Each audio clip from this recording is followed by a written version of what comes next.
एक व्यक्ति हमेशा ईश्वर के नाम का जाप किया करता था। धीरे धीरे वह काफी बुजुर्ग हो चला था, इसीलिए एक कमरे में ही पड़ा रहता था। जब भी उसे शौच, स्नान आदि के लिए जाना होता था, वह अपने बेटों को आवाज लगाता था और बेटे ले जाते थे। धीरे धीरे कुछ दिन बाद बेटे कई बार आवाज लगाने के बाद भी कभी कभी आते और देर रात तो नहीं भी आते थे।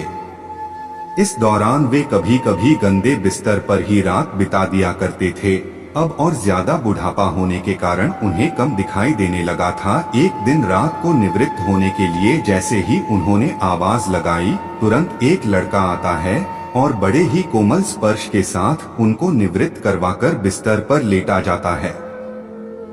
अब ये रोज का नियम हो गया। एक रात उनको शक हो जाता है कि पहले तो बेटों को रात में कई बार आवाज लगाने पर भी नहीं आते थे, लेकिन ये तो आवाज लगाते ही दूसरे क्षण आ जाता है और बड़े कोमल स्पर्श से सब निवृत्त करवा देता है। एक रात वह व्यक्ति उसका हाथ पकड़ लेता है और पूछता है कि सच बता तू कौन है? मेरे बेटे तो ऐसे नहीं हैं। अभी अंधेरे कमरे में एक अलौकिक उजाला हुआ और उस लड़के रूपी ईश्वर ने अपना वास्तविक रूप दिखाया। वह व्यक्ति रोते हुए कहता है, हे प्रभु, आप स्वयं मेरे निवृत्ति के कार्य कर रहे हैं। यदि मुझसे इतने प्रसन्न हो तो मुक्ति ही दे दो ना। प्रभु कहते हैं कि जो आप भुगत रहे हैं वो आपके प्रारब्ध है। आप मेरे सच्चे साधक हैं, हर समय मेरा नाम जप करते हैं, इसलिए मैं आपके प्रारब्ध भी आपकी सच्ची साधना के कारण स्वयं कटवा रहा हूँ।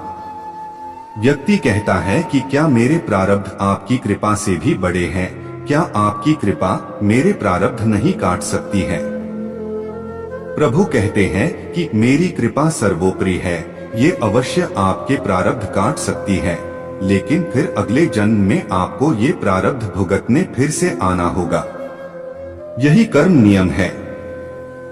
इसलिए आपके प्रारब्ध में स्वयं अपने हाथों से कटवाकर इस जन्म मरण से आपको मुक्ति देना चाहता हूँ। ईश्वर कहते हैं प्रारब्ध तीन तरह के होते हैं, मंद, तीव्र तथा तीव्रतम। मंद प्रारब्ध मेरा नाम जपने से कट जाते हैं। तीव्र प्रारब्ध किसी सच्चे संत का संग करके श्रद्धा और विश्वास से मेरा नाम जपने पर कट जाते हैं। पर तीव्रतम प्रारब्ध भुगतने ही पड़ते हैं। लेकिन जो हर समय श्रद्धा और विश्वास से मुझे जपते हैं, उनके प्रारब्ध मैं स्वयं साथ रहकर कटवाता हूँ और तीव्रता का एहसास नहीं होने देता हूँ।